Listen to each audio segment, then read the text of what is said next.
ये समझ में आया? Yes, sir.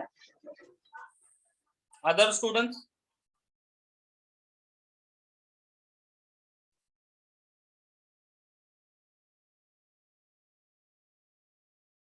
Okay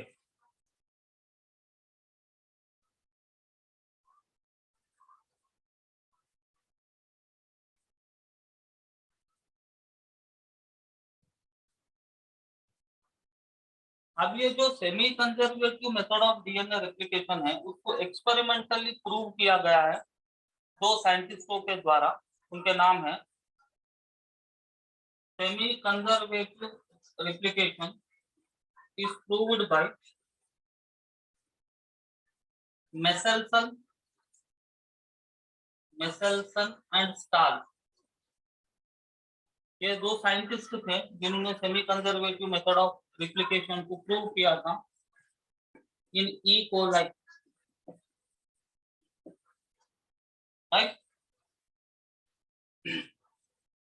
and in a plant known as Vicia faba by Taylor by using tritiated thymidine.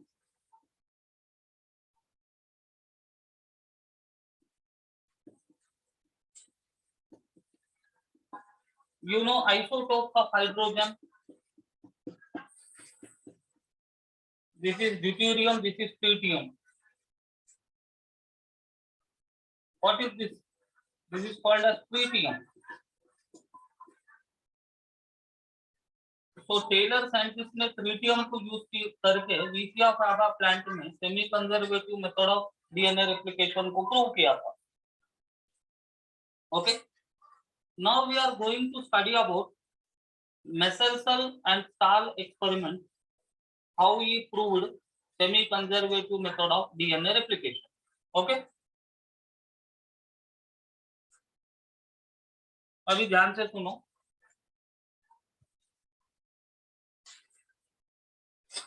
Meselson and stall दोनों साइंटिस्टों ने E coli को लिया और उसे एक कल्चर मीडियम में ग्रो किया। उस कल्चर मीडियम में अमोनियम क्लोराइड था, NH4Cl। इस अमोनियम क्लोराइड के नाइट्रोजन में उन्होंने हेवी आइसोटोप को यूज किया था। रेडियो एक्टिव आइसोटोप अलग है, हेवी आइसोटोप अलग है। Radio active isotope radio active nature वाला होता है, हेवी आइसोटोप का वजन ज्यादा होता है। ओके, तो मेसेल्सन एंड स्टाल ने सबसे पहले क्या किया, ई कोलाई को किसमें ग्रो किया, उन्होंने NH4Cl में ग्रो किया। NH4Cl के नाइट्रोजन कौन सा था, NH4Cl का नाइट्रोजन हेवी आइसोटोप था, मतलब N15 था, राइट।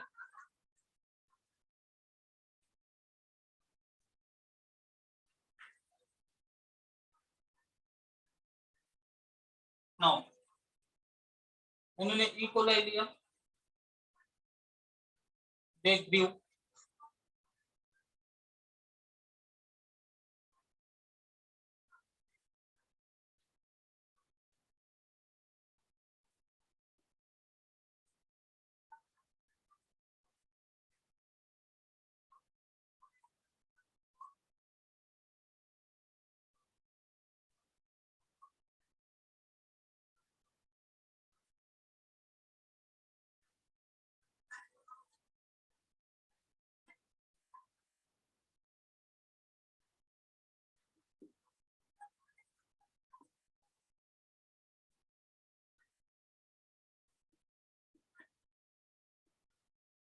ओके। तो ई कोलाई को उन्होंने ग्रो किया कल्चर मीडियम में जिसमें NH4Cl था। N15 जो है हेवी आइसोटोप ऑफ नाइट्रोजन है, it is not radio active, ये याद रखना। Okay, for many generation.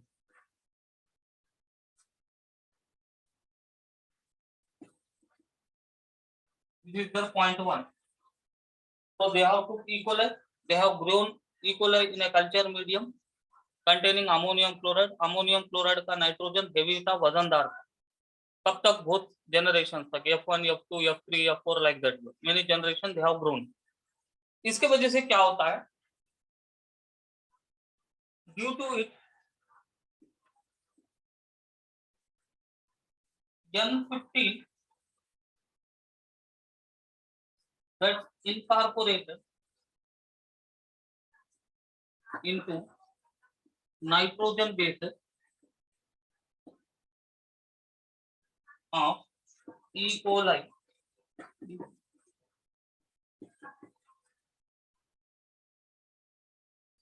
बहुत सारे जनरेशंस तक NH4Cl मीडियम में E. coli को ग्रो करने के वजह से E. coli के डीएनए में नाइट्रोजन बेसिस है, एडेनिन, गुआनिन, थाइमिन, उनके नाइट्रोजन बेसिस में ये N15 इनकॉर्पोरेट हो जाता है। मतलब उनके नाइट्रोजन बेसिस में साधारण नाइट्रोजन नहीं रहेगा, N15 नाइट्रोजन रहेगा। ठीक है, तो साधारण नाइट्रोजन N14 है, N14 जो है नॉर्मल वाला, N15 जो है हेवी है। ठीक, अब मान लो ये डीएनए है, इसमें नाइट्रोजन बेसिस जितने भी है N14 और N14 के हैं, और ये जो डीएनए है इसमें नाइट्रोजन बेसिस N15 और N15 के हैं। दोनों में क्या फर्क है?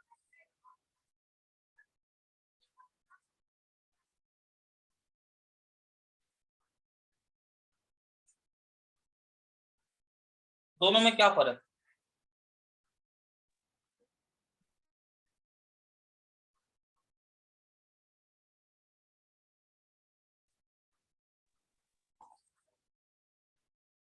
Anybody can say what is the difference between two?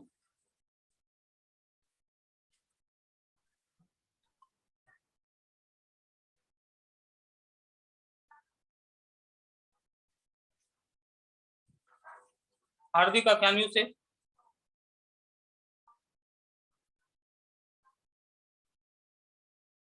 अब यहाँ पे मैंने बोर्ड पे ही लिख दिया सब कुछ। N15 is heavy isotope. क्या डिफरेंस रहेगा दोनों में? सेकंड वाला हेवी आइसोटोप से बना हुआ है। करेक्ट करेक्ट से। सेकंड वाला हेवी आइसोटोप से बना हुआ है।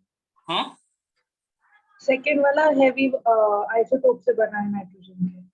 सेकंड वाला आइसोटोपिक होगा। नहीं, सेकंड वाला हेवी नाइट्रोजन जो है उसका हेवी आइसोटोप से बना हुआ है। Okay, very good, correct. तो ये जो सेकंड वाला जो N15 है उसका वजन ज्यादा होगा, और ये N14 जो नॉर्मल वाला है उसका वजन कम होगा। दोनों में वजन का फर्क होगा, उससे ज्यादा कुछ अलग फर्क नहीं होगा, राइट? तो N15 is heavy DNA, N14 जो है लाइट डीएनए, मतलब इसका वेट कम है और इसका वेट ज्यादा है, उतना ही फर्क है, राइट? Very good. तो ये उनका फर्स्ट स्टेप था। ये फर्स्ट स्टेप आपको समझ में आ गया ना?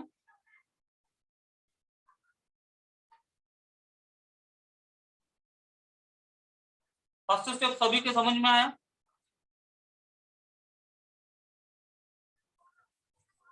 हाँ सर। राइट। अब उनका सेकंड स्टेप क्या है देखिए।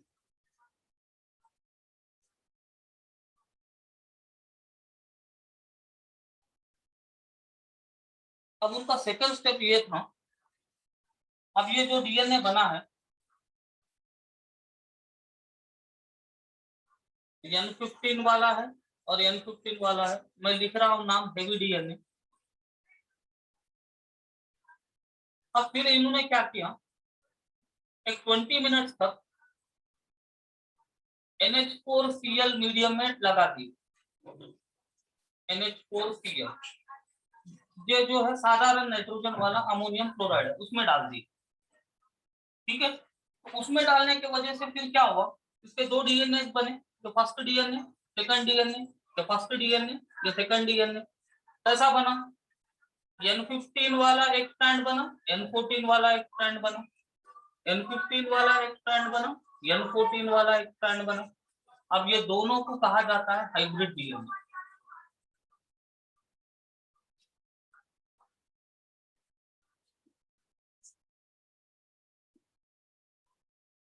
इसको क्या कहते हैं? Hybrid DNA. Understanding the point?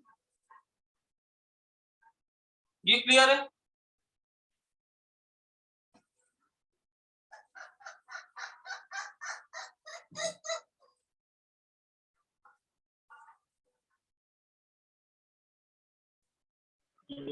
Right. तो हेवी और लाइट डीएनए को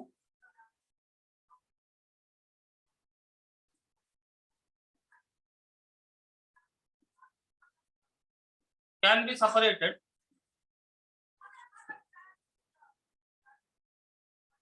by density gradient centrifugation.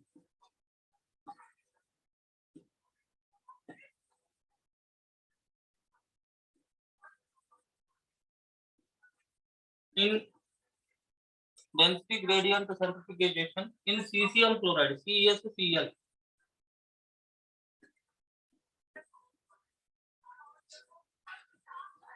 Okay, तो हेवी डीएनए और लाइट डीएनए को अगर मिक्सचर आपको दिया गया है, उसको आप कैसे सेपरेट करोगे? उसको आप डेंसिटी ग्रेडियंट सेंट्रीफ्यूगेशन यूज करके सेपरेट करोगे, तो आपके जो टेस्ट ट्यूब है उसमें आपको दो बैंड्स मिलेंगे। ऊपर जो है, नीचे जो है, ऊपर लाइट बैंड रहेगा, मतलब ये लाइट डीएनए है, नीचे हेवी बैंड रहेगा, ये हेवी डीएनए है, और बीच में इंटरमीडिएट बैंड रहेगा, ये जो है ये वाला hybrid DNA. Understanding the point? तो अकॉर्डिंग टू देयर डेंसिटी, सबसे वजन वाला नीचे आएगा, उससे थोड़ा ज्यादा वेट वाला उससे ऊपर आएगा, सबसे कम वेट वाला सबसे ऊपर रहेगा। इसको ही हम बोलते हैं density gradient centrifugation. Density gradient centrifugation में डेंसिटी के आधार पे सेपरेशन होता है। ज्यादा डेंसिटी वाला नीचे आएगा, कम डेंसिटी वाला ऊपर आएगा। ये पॉइंट आपको याद रखना।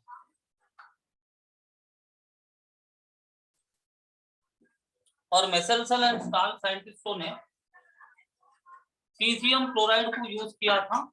जब वो सेंट्रीफ्यूगेशन कर रहे थे, उन्होंने सीजियम क्लोराइड केमिकल का यूज किया, राइट? यहाँ तक पॉइंट क्लियर है? तो मैं आगे बढ़ूंगा।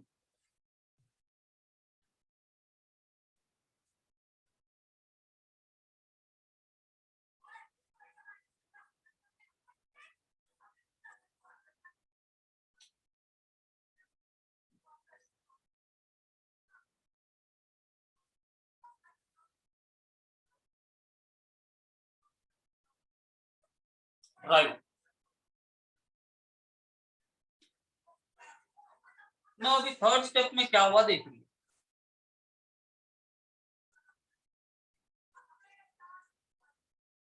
अब मैं पहले से लिख रहा हूं, आप ध्यान से देखो।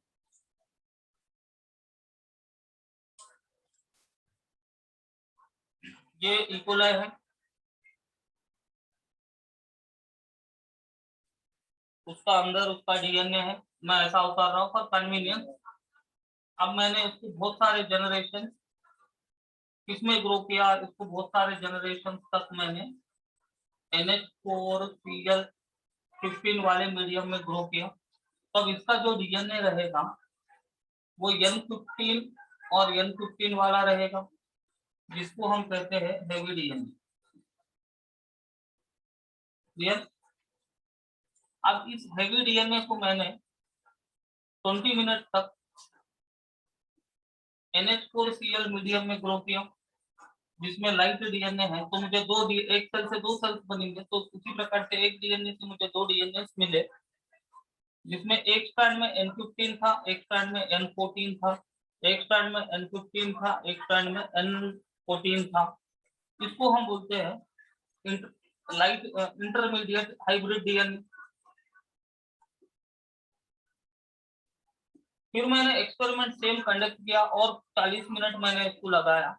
तो अभी कितने डीएनए आने चाहिए? इसके दो आएंगे, इसके दो आएंगे। कैसे आएंगे अभी आप बताओ मुझे ड्रॉ करके।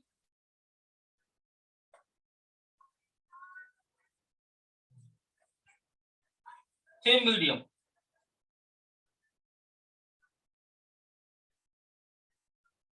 तो पहले सभी स्ट्रैंड्स को अनवाइंड कर लो, एक जगह लिख लो, इसके स्ट्रैंड्स और इसके स्ट्रैंड सेपरेट लिख लो। ये फर्स्ट स्ट्रैंड है या सेकंड स्ट्रैंड है या थर्ड स्ट्रैंड है या फोर्थ स्ट्रैंड है, बराबर। ये इसका, ये उसके, तो ये फर्स्ट स्ट्रैंड क्या है, N15 है, N14 है, N15 है,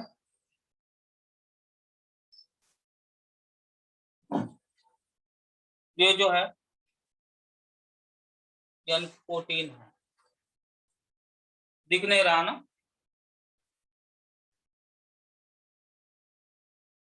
We are seeing visible, Yes, sir. Right. अभी जो भी नया स्टैंड बनेगा उसमें क्या रहेगा,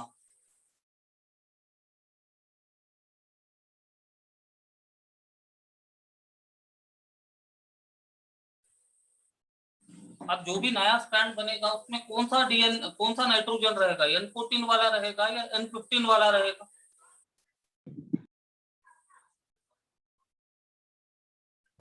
N14. कौन सा रहेगा?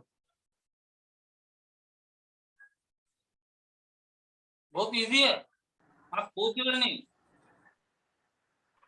दोनों हैं, है ना? दोनों हैं। अभी नया स्टैंड जो बनने का उसमें 14 रहेगा या 15 रहेगा?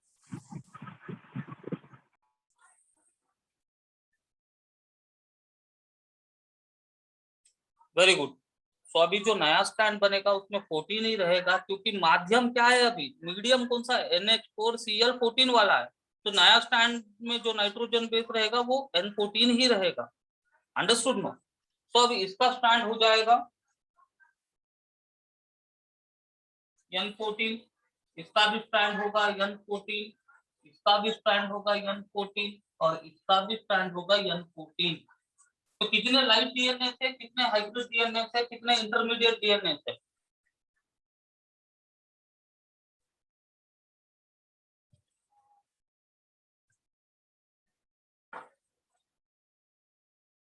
देखो, ये हाइब्रिड है, ये लाइट है, ये भी लाइट है, ये भी लाइट है, ये हाइब्रिड है, sorry. Is it correct?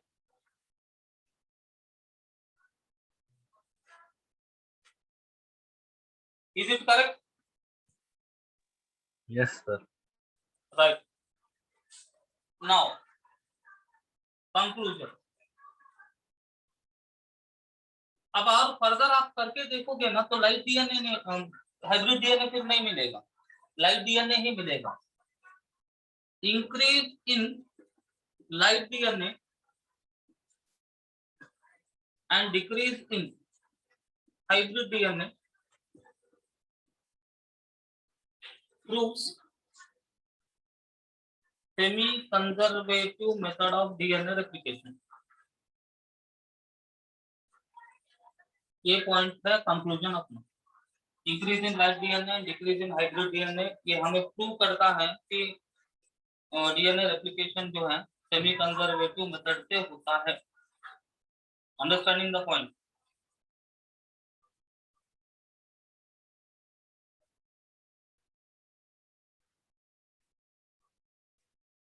Sorry, not decrease in hybrid DNA, actually heavy DNA. Heavy DNA तो दिख रहा ही नहीं।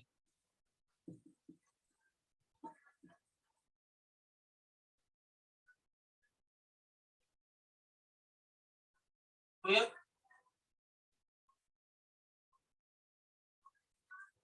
यहाँ तक आपको समझ में आया? जल्दी Yes, तुरंत sir. आया ना? Right, very good. एक क्वेश्चन अभी सॉल्व करो, किसी को डबल एक्सप्लेनेशन होना? Yes, sir. Anybody need double explanation or are you understood clearly?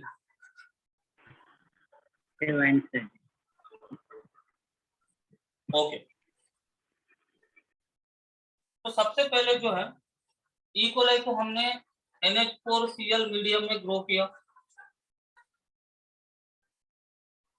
जिसमें हेवी नाइट्रोजन है, तो अभी डीएनए में भी ये N15 ही घुस जाएगा। तो ये जो है N15 है, ये भी अपना N15 है, तो ये इसको हम बोलते हैं हेवी डीएनए। हेवी डीएनए मतलब इसका वजन ज्यादा है। अब फिर हेवी डीएनए को मैंने नॉर्मल NH4Cl में डाल दिया। नॉर्मल NH4 मतलब इसमें प्रोटीन रहेगा। तो जब इसका डीएनए बनेगा, मतलब इसको अभी आप रिप्लिकेट करोगे, 2 स्ट्रैंड्स, एक स्ट्रैंड, 2 स्ट्रैंड, ये N15 है और N15 है।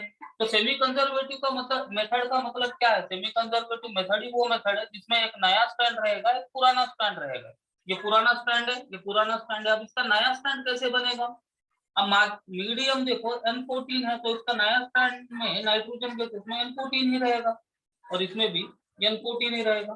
तो 15 14 इसको इसलिए हम बोल रहे हैं hybrid, capital T small. Clear?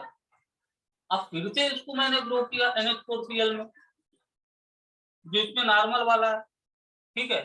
तो अब इसको अनवाइंड करो, एक स्ट्रैंड, दूसरा स्ट्रैंड, इसके इसके एक स्ट्रैंड, दूसरा strand.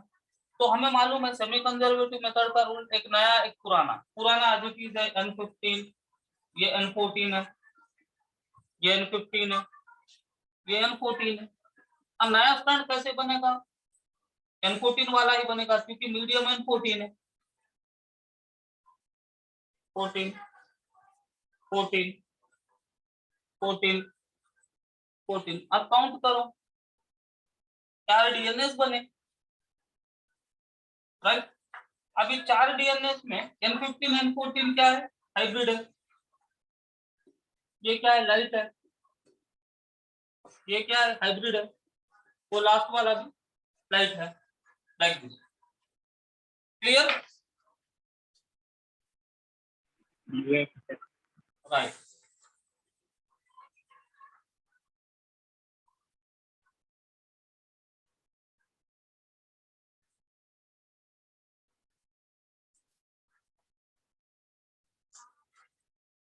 So first give me clarity whether I understood this.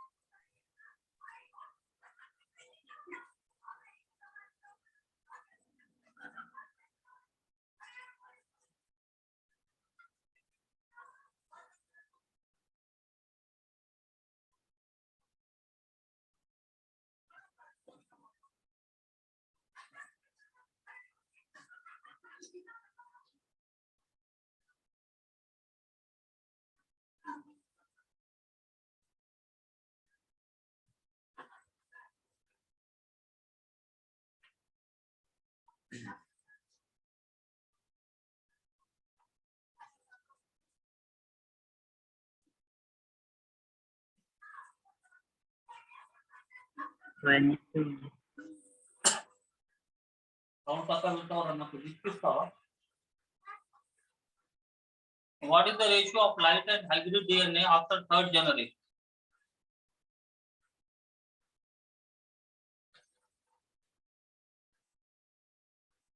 One is to one.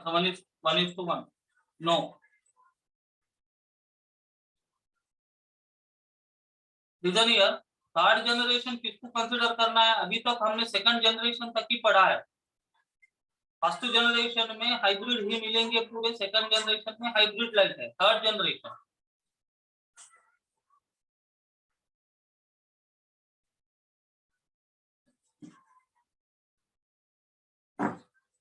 ठीक है। ये अपना सेकंड जनरेशन में 4 थे। सेकंड जनरेशन के बाद इतने डीएनए थे, कितने? 4 थे, जिसमें 2 लाइट थे, 2 हेवी थे। तो सॉरी, 2 लाइट थे, 2 हाइब्रिड थे। तो फिर थर्ड जनरेशन में अपने को टोटल संख्या 8 डीएनए मिलेंगे। 1 से 2 मिलते हैं ना, इससे 2, ये 2 2 2 लाइट। तो यही डीएनए आना है। तो यही डीएनए में हमें देखना है कि कितने लाइट है, कितने हाइब्रिड है। बात समझ लो, बात अभी समझ में आई? राइट। थोड़ा करके देखो, आ जाएगा।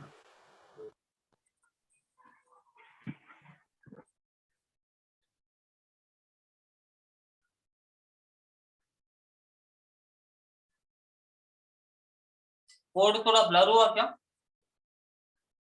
आज तक कुछ नहीं दिखा। Network due to rain. Network ठीक है आपका, सब ठीक है।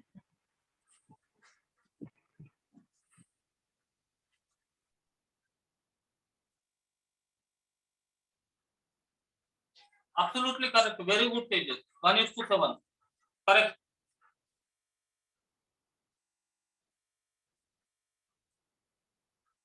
One is to 7. Right. I hope semi-conservative method of DNA replication, Mesel and Stahl experiment are understood. Still, if anybody have any confusion, please unmute and speak. If you don't speak, I will not be able to understand how much you are understanding. And this is very important lesson because numericals will be coming from this lesson. Okay. अगर किसी को कहीं पे भी कुछ confusion है तो मैं डबल भी एक्सप्लेन करूंगा, कोई बात, कोई प्रॉब्लम नहीं है।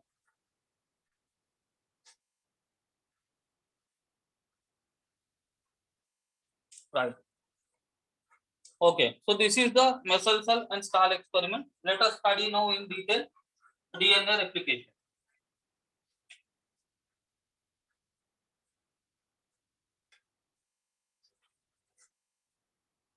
Now, what is DNA replication? We understood all कि DNA replication जो है doubling of DNA है. Can you say in which phase of cell cycle DNA replication starts? Sir stop या start? Very good.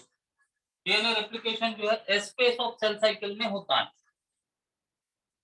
Okay. DNA replication occurs in S phase. That is called synthesis phase. Okay. Now DNA replication starts at a point called origin of replication.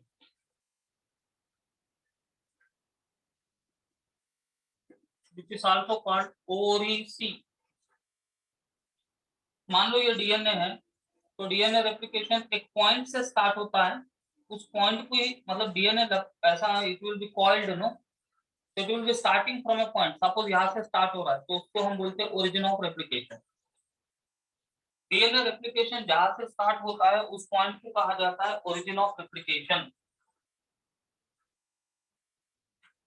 Now prokaryotes में एक ही ओरीसी होता है। Prokaryotes have one origin of replication. Eukaryotes have many origins of replication. Very important point.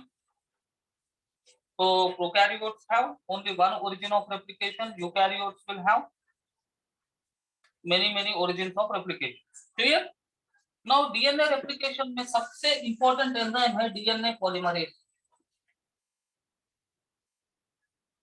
याद रखो, DNA replication में सबसे important enzyme कौन सा है? डीएनए रेप्लिकेशन में सबसे इंपॉर्टेंट एंजाइम है डीएनए पॉलीमरेज। ये डीएनए पॉलीमरेज जो है 3 टाइप्स का होता है, DNA polymerase 1, DNA polymerase 2, DNA polymerase 3। Clear? तो डीएनए पॉलीमरेज जो है डीएनए रेप्लिकेशन का सबसे इंपॉर्टेंट एंजाइम है और ये डीएनए पॉलीमरेज 3 टाइप्स का होता है, polymerase 1, polymerase 2, polymerase 3। Now let us see what is the thing of this polymerases. Right,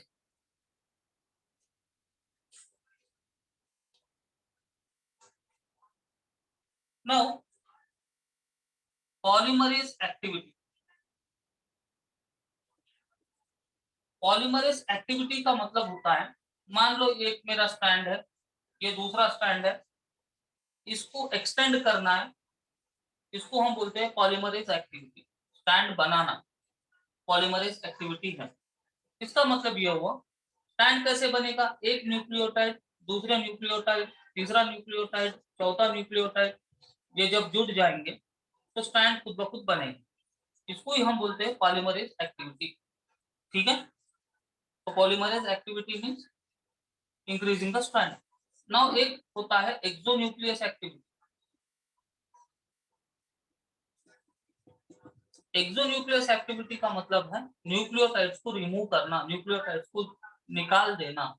तो अगर एक्सोन्यूक्लियस एक्टिविटी होता तो एक न्यूक्लियोटाइड निकल गया, इसको बोलते हैं हम एक्सोन्यूक्लियोटाइड न्यूक्लियस एक्टिविटी।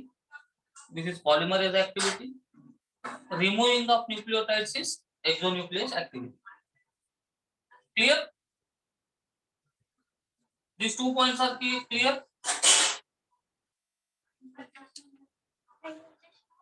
Right. अब डीएनए पॉलीमरेज जो है ये 3 फॉर्म्स में होता है। DNA polymerase 1, polymerase 2, polymerase 3।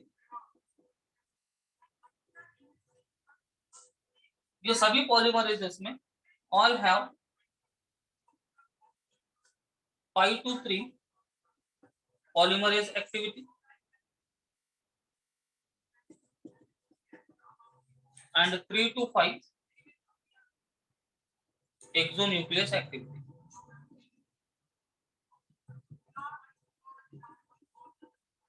Clear? ये पॉइंट क्लियर है?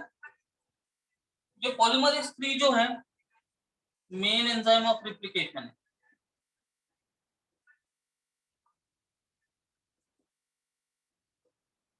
राइट?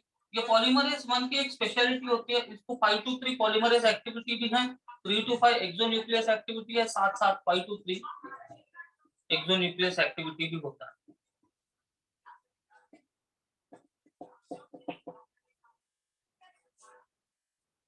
समझ गए?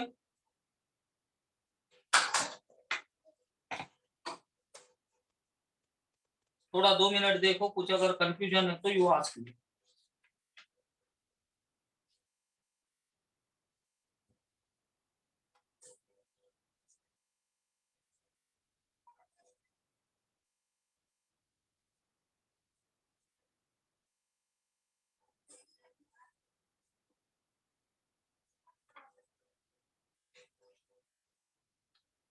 ये सब इंफॉर्मेशन उसने अपने मॉड्यूल में नहीं दिया।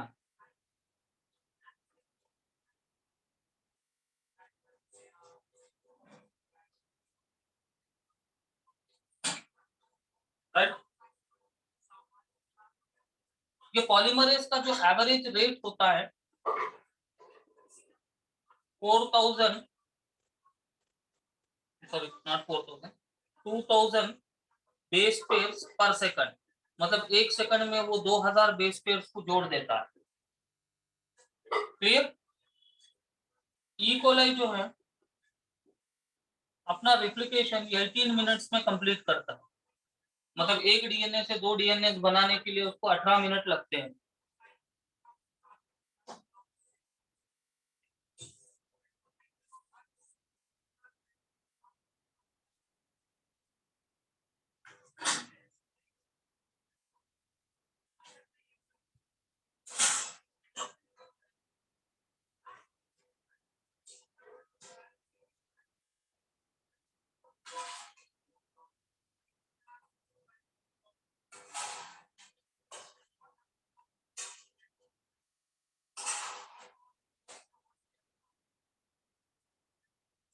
Now up till this clear? Can I continue?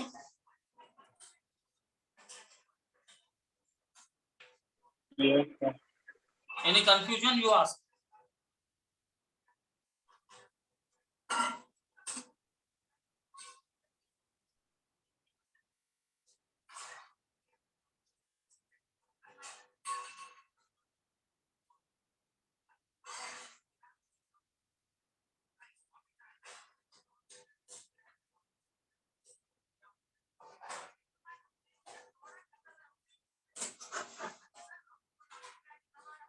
Right.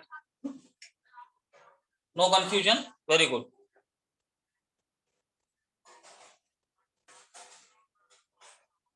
Now अभी डीएनए रेप्लिकेशन यूकैरियोट्स के अंदर हम पढ़ने वाले हैं। अभी याद रखो, जब डीएनए है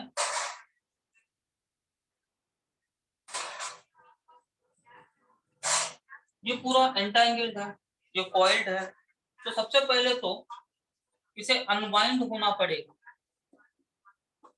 अनवाइंड मतलब ये जो है इसको खुलना पड़ेगा, ठीक है ना। खुलना मतलब दो स्ट्रैंड्स एक साथ अलग नहीं होते, याद रख, जैसा मैंने अभी बताया, दो स्ट्रैंड्स ऐसा अब पूरा है घाट में, तो it will not directly become like this way. ये थोड़ा थोड़ा थोड़ा थोड़ा खुलेगा और डीएनए बनेगा। Understanding the point? So one at one time it is not possible. तो फर्स्ट थिंग क्या है? फर्स्ट थिंग तो ये है कि दो स्ट्रैंड्स को खुलना पड़ेगा। अब यहाँ पे आप देखो, दो स्ट्रैंड्स खुल गए। यहाँ पे इसको हम बोलते हैं ओरिजिन ऑफ रिप्लिकेशन नंबर 1, क्योंकि यहाँ पे दो स्ट्रैंड्स खुले हुए हैं। मान लो अगर ये जुड़ के हैं तो फिर दो स्ट्रैंड्स को खुलना पड़ेगा, राइट। दो स्ट्रैंड्स यहाँ पे फिर खुल गए तो यहाँ पे डीएनए सिंथेसिस होगा, यहाँ पे भी डीएनए सिंथेसिस होगा, फिर ये भी खुलेगा, फिर यहाँ पे डीएनए सिंथेसिस होगा, यहाँ पे डीएनए सिंथेसिस होगा। ओके, तो अभी ध्यान से देखो, मैं क्लियरली बताता हूँ। अभी मैं दो स्ट्रैंड्स उतार रहा हूँ, ये अपना स्टैंड है,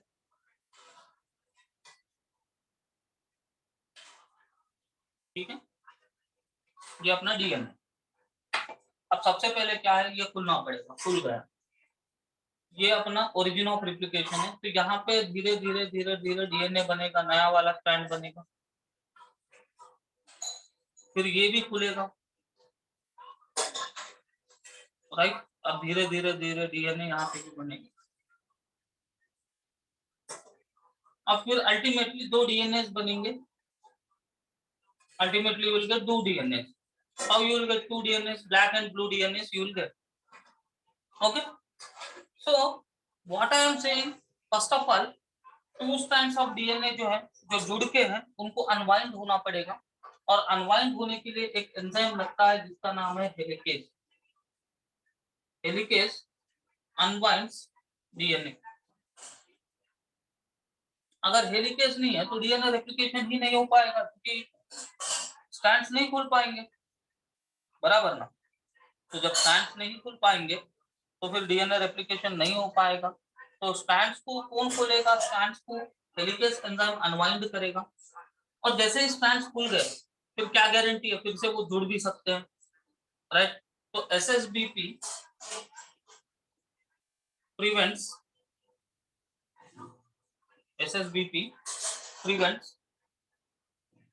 रीबाइंडिंग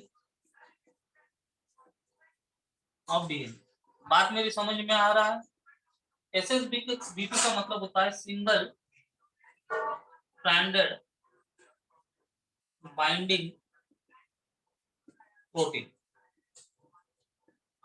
राइट। ये दो थिंग्स अपने समझ में आ गए।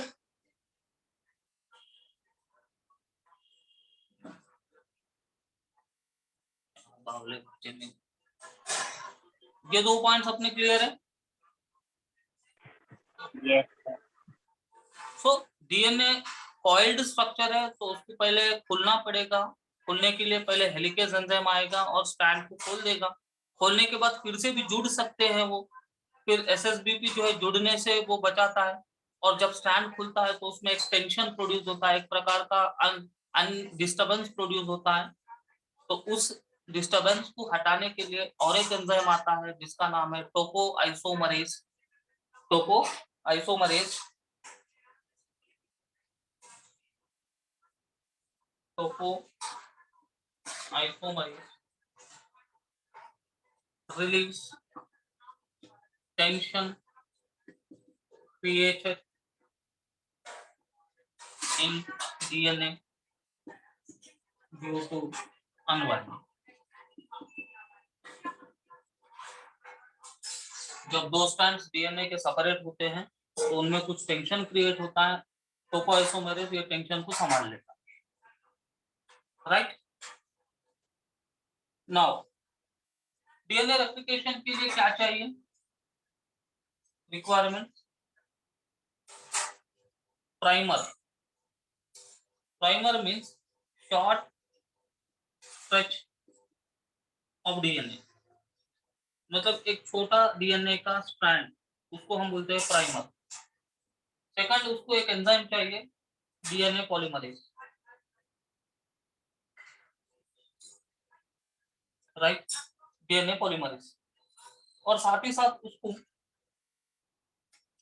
न्यूक्लियोटाइड्स भी चाहिए। न्यूक्लियोटाइड्स, डीएनए के न्यूक्लियोटाइड्स कैसे हैं? DATP, that is deoxy adenosine triphosphate, dGTP, deoxy guanosine triphosphate, dCTP, deoxy cytidine triphosphate, and dTTP, deoxythymidine triphosphate. ये जो है न्यूक्लियोटाइड्स है। तो एक न्यूक्लियोटाइड डीएटीपी मिलेगा अपने ए फ्यूजेस, ए सपोज मान लो ए फ्यूजेस विद व्हाट, टीटीपी। ये दोनों को जोड़ रहा कौन भाई? इसको डीएनए पॉलीमरेज जोड़ रहा है। Clear?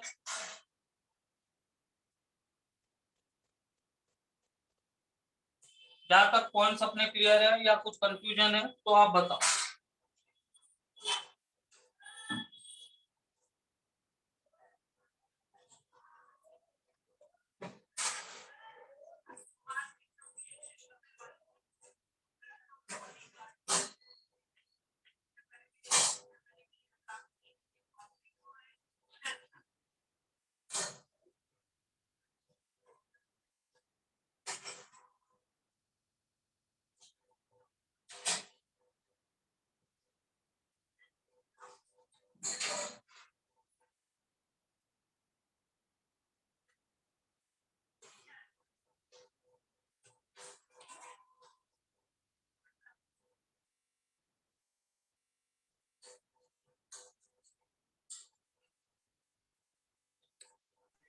Quickly you say, any confusion you say me, I will say you.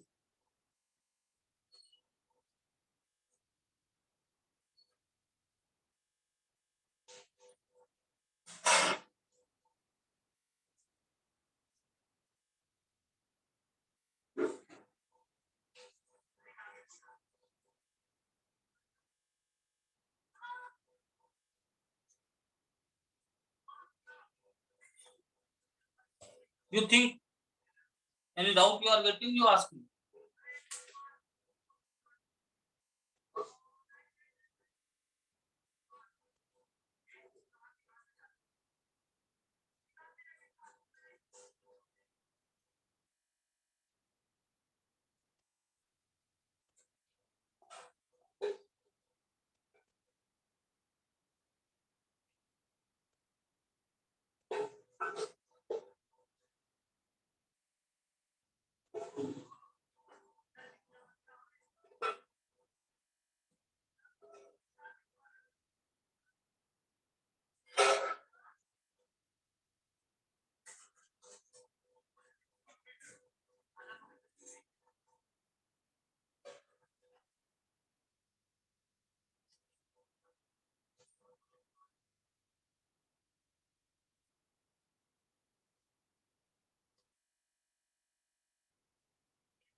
Okay, clear?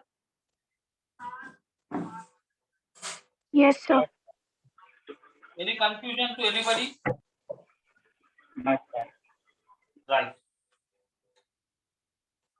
Now, let us see here what is going to happen again.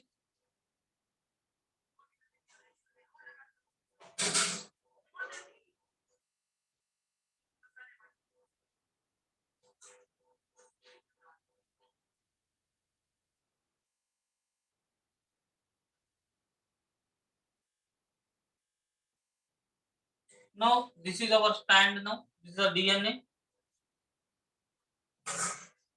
It has unwinded. It has unwinded. Now, imagine this is one strand, this is another strand, which are template strands. So, let us think that this is 5 to 3 prime strand. So, this will be 3 to 5 prime strand. and this Y-shaped structure which is formed here after unwinding, दो strand जब unwind होते हैं, ये ऐसा है, जब unwind होते हैं तो एक Y-shaped स्ट्रक्चर बनता है, इसको कहते हैं हम रिप्लिकेशन फॉर्क।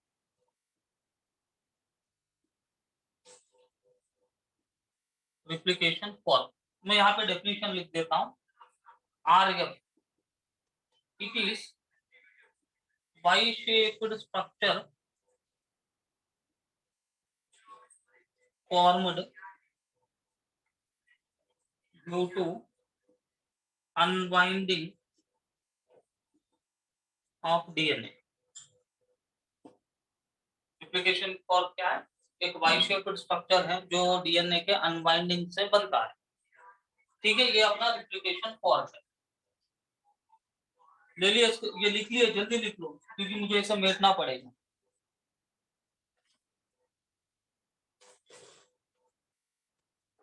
राइट, तो अभी ये दो स्ट्रैंड्स अनवाइंड होने में किसका योगदान था? ये दो स्ट्रैंड्स अनवाइंड होने में हेलिकेस का योगदान था। तो हेलिकेस एंजाइम ने दो स्ट्रैंड्स को अनवाइंड किया। मान लो ये हेलिकेस एंजाइम है, हेलिकेस एंजाइम ने दो स्ट्रैंड्स को अनवाइंड किया। अनवाइंड करने के बाद ये दो स्ट्रैंड्स फिर से जुड़ भी सकते हैं, इसीलिए एसएसबीपी जो है ये दो स्ट्रैंड्स को जुड़ने से बचाता है। और टोपोआइसोमरेज दो स्ट्रैंड्स अनवाइंड होने की वजह से डीएनए में थोड़ा टेंशन, अनस्टेबिलिटी क्रिएट होता है, हाइड्रोजन बॉन्ड्स में प्रॉब्लम होता है, उस टेंशन को टोपोआइसोमरेज दूर करता है। तो यहाँ पे हेलिकेस और एसएसबीपी और टोपोआइसोमरेज के एंजाइम्स ने एक्ट किया, दो स्ट्रैंड्स को खोल के रख दिया। राइट, अभी अपना डीएनए बनना है तो हमें मालूम है जो डीएनए का जो semi conservative method of DNA replication है, तो अभी सीधी बात है, तो यहाँ पे एक स्ट्रैंड बन सकता है, यहाँ पे भी एक स्ट्रैंड बन सकता है, मतलब दो डीएनए बन जाएंगे। इसको मैं एनलार्ज कर रहा हूँ, दो डीएनए बनेंगे। अब जब दो डीएनए बनेंगे, एक डीएनए में एक पुराना स्ट्रैंड, एक नया स्ट्रैंड, एक पुराना ये नया, पुराना नया स्ट्रैंड होने की वजह से हम इसको बोल रहे हैं semi conservative method of DNA replication. अब हमें ये रामायण को देखना है कि ये भाई न्यू स्ट्रैंड्स कैसे बनेंगे।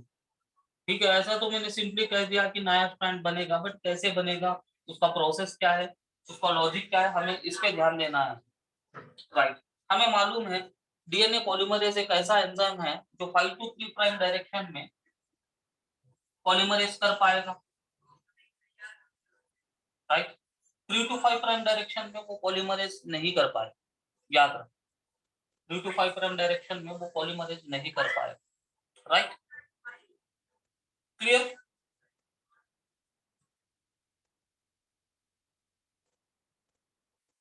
नो, ये स्ट्रैंड जो है 3 to 5 है, तो इसका जो नया स्ट्रैंड बनेगा, अब नया स्ट्रैंड है हमको,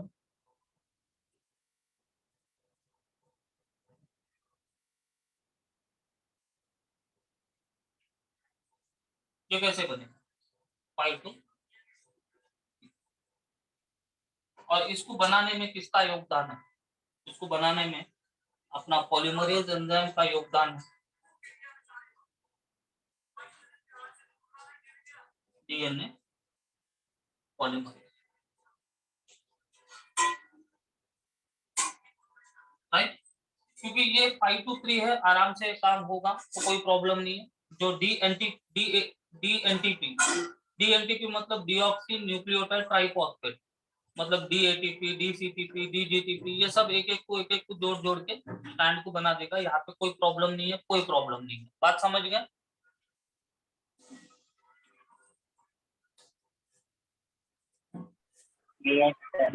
राइट, अभी आप ध्यान से देखो, 3 to 5 वाला स्ट्रैंड भी एक टेम्पलेट स्ट्रैंड है, 5 to 3 वाला स्ट्रैंड भी एक टेम्पलेट स्ट्रैंड है, बराबर। तो अभी 3 to 5 टेम्पलेट स्ट्रैंड में जो नया स्ट्रैंड बन रहा है वो कंटिन्यूअसली बन रहा है या कंटिन्यूअसली बन रहा है, राइट। तो अभी आप अगर सेकंड स्ट्रैंड को देखते हो तो सेकंड स्ट्रैंड में दिक्कत क्या है, सेकंड स्ट्रैंड में प्रॉब्लम क्या है? अब डीएनए पॉलीमरेज अब 3 to 5 बनाना है स्ट्रैंड, अब 3 to 5 में स्ट्रैंड बनना असंभव है। क्यों? बताओ।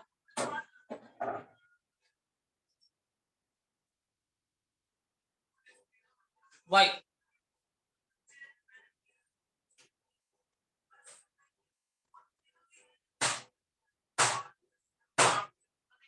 मतलब स्टैंड भाई ऐसा बन जाना चाहिए ना 3 to 5।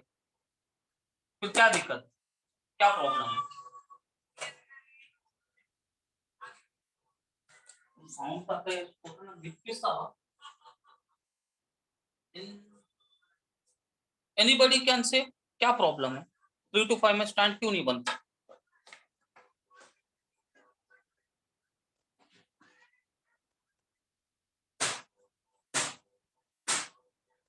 एनीबॉडी? सीधी बात है भाई, 3 to 5 प्राइम डायरेक्शन में पॉलीमरेज काम नहीं कर पाएगा।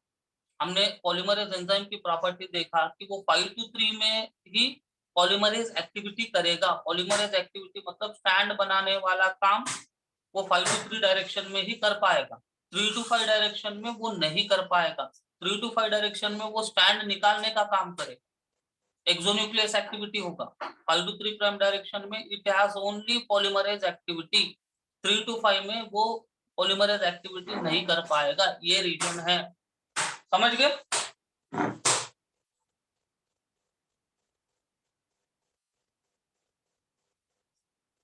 Right. So once again I am drawing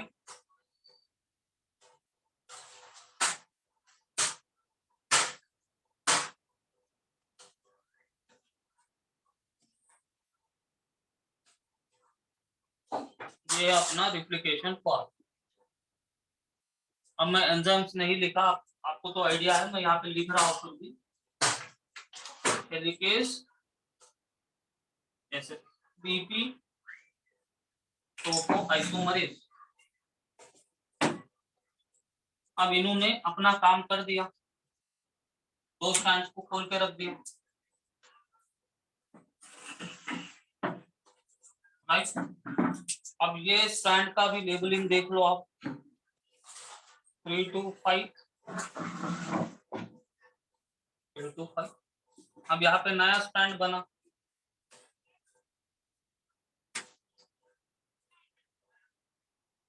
5 to 3। किस लिए बना? Polymerase enzyme.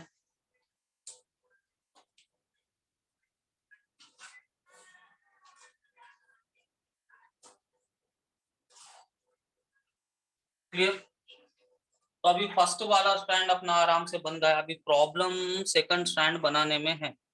सेकंड स्टैंड बनाने में क्या प्रॉब्लम है? अभी पोलैरिटी का प्रॉब्लम है कि जो अपना डीएनए पॉलीमरेज जो है 3 to 5 तो एक्ट नहीं कर पाएगा।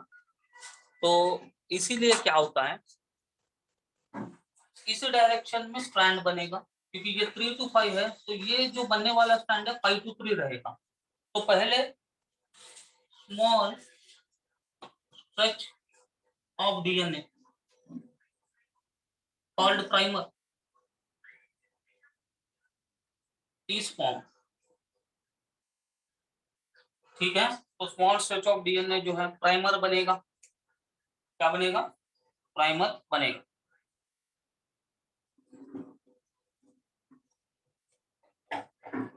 अंडरस्टैंडिंग और not understanding, you repeat first.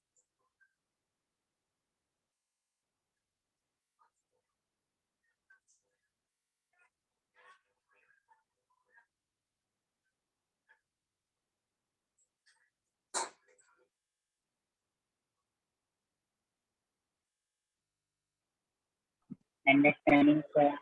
All are understanding? Yes, sir. Right. Now, what is going to happen?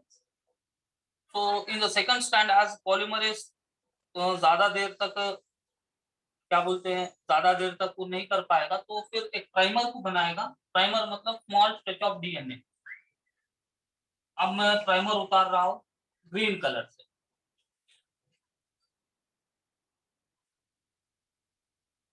ये प्राइमर है मान लो, राइट। स्मॉल डीएनए स्ट्रैंड है और इसका डायरेक्शन क्या है 5 to 3 है। याद रखो ये 5 डायरेक्शन है क्योंकि ये 3 है तो अलग स्ट्रैंड जो बनेगा 5 to 3 ही बनेगा, राइट। तो मैंने प्राइमर डाल दिया, ये अपना प्राइमर है, ठीक है, ये प्राइमर है। पहले प्राइमर बना, फिर DNA is synthesized in fragments in the form of fragments called Okazaki fragments.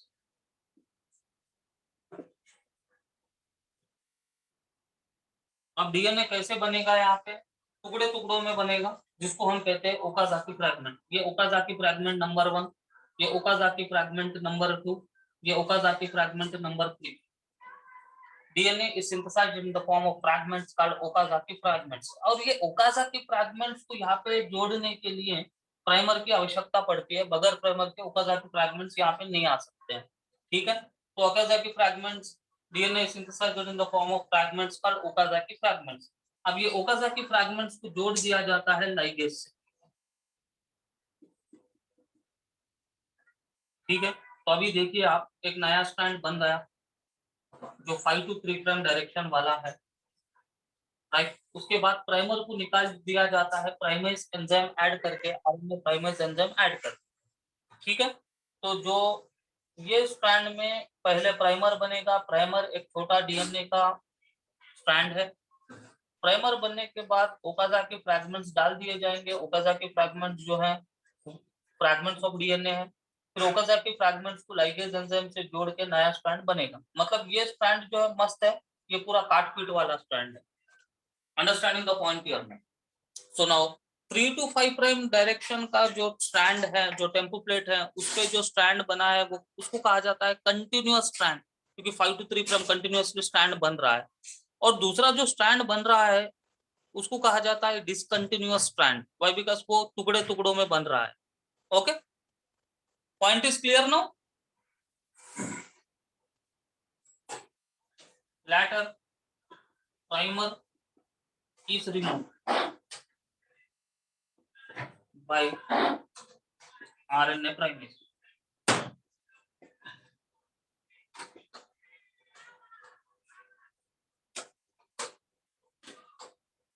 Take screenshot।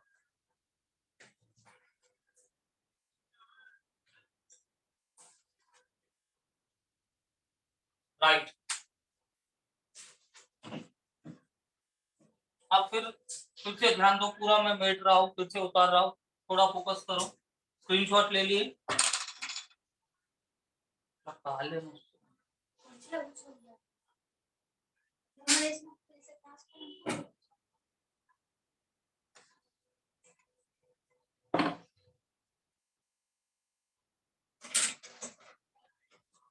Right. Now you have no DNA as it is। ये 3 to 5 है, ये 5 to 3 है। Sir, board is blur. Stands I am drawing। Tejas, any confusion? Sir, board clear नहीं है, blur हो रहा। Blur हो रहा आपका है। कैमरा फोकस नहीं है। एक मिनट। अरे हाँ, क्या हुआ प्रॉब्लम? नेटवर्क इशू क्या?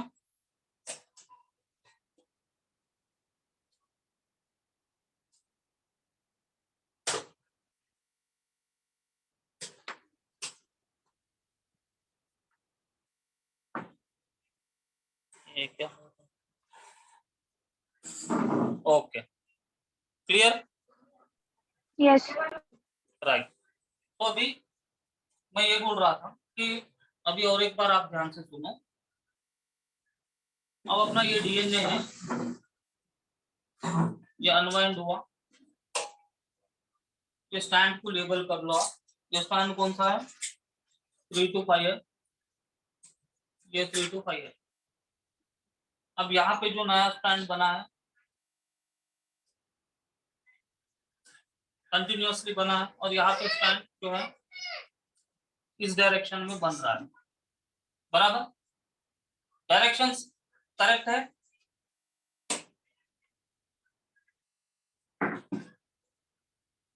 डायरेक्शंस करेक्ट है? Yes, sir. Right. On 3 to 5 prime strand, DNA is synthesized continuously. Yes, is it correct? Yes, sir. Right. On 5 to 3 prime strand, DNA is synthesized discontinuous. Is it correct? Sir,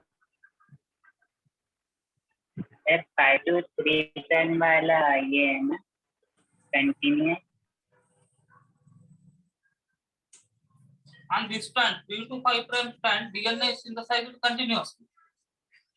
But when you go to this strand, 5 to 3 prime strand, the DNA is synthesized in discontinuously. Why? Because it is synthesized in the form of small fragments, Okazaki fragments. Okay? Yes, sir. ये दो points आपके समझ में, concept समझ में आया दो points का?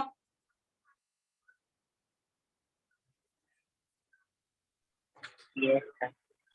कुछ confusion?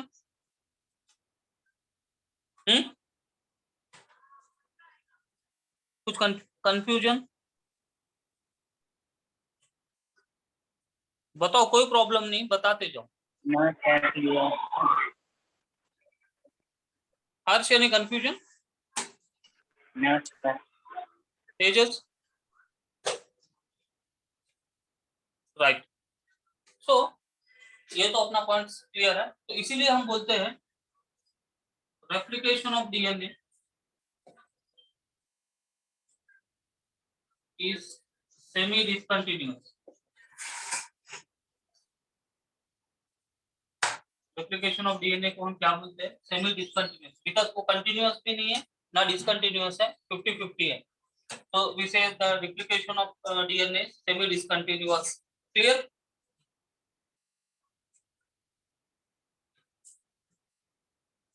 Point, golden point number 1. This is golden point number 1. Golden point number 1 is clear to you?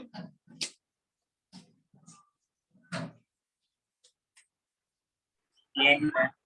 Right. Now अभी देखो,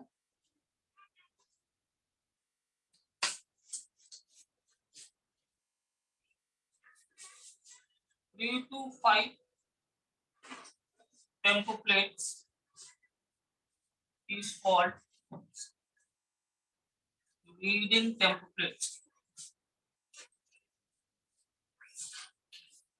ये 3 to 5 वाला जो स्ट्रैंड है उसको हम बोलते हैं leading template. And strand produced on it is leading strand. Point is clear?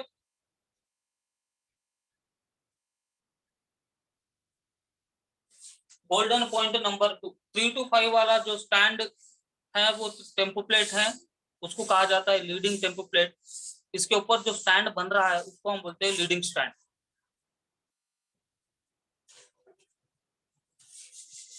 Point number 2 clear?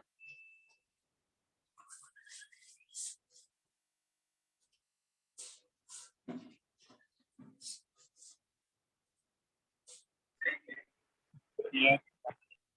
Right. Next point, golden point number 3.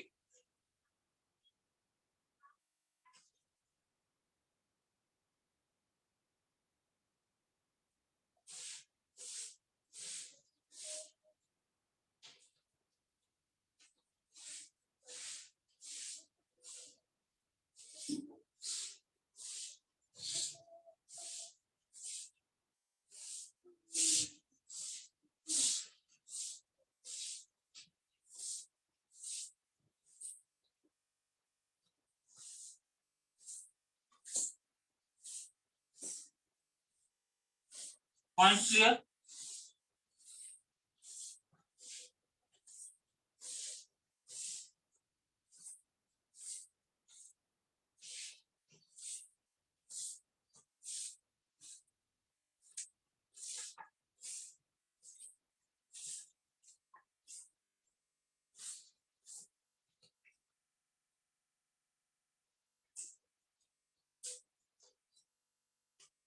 Clear?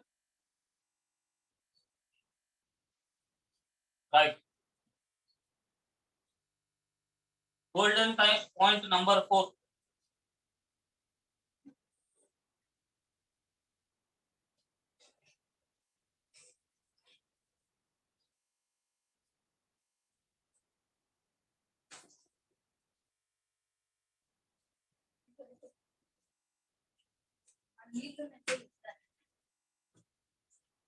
Golden point number 4. Okay.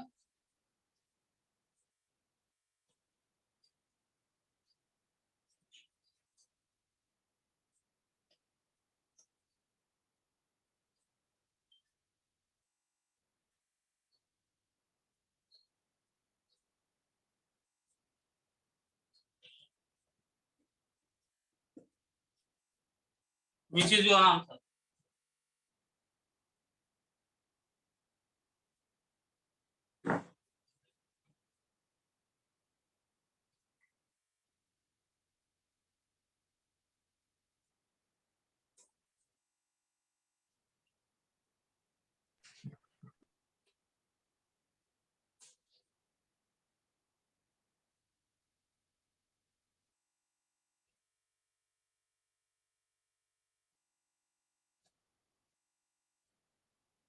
Which is your answer?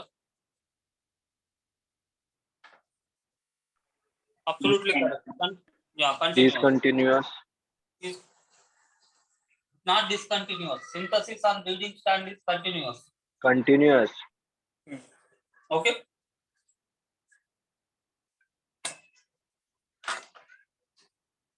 So this is the story of DNA replication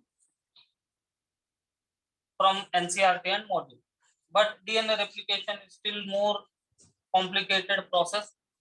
We are not going into that much of details. So whatever is in our level of curriculum that I explained you, the DNA replication, right? So after the DNA replication in a molecular basis of inheritance, we will be discussing transcription, translation, gene regulation, right? So tomorrow is the Saturday.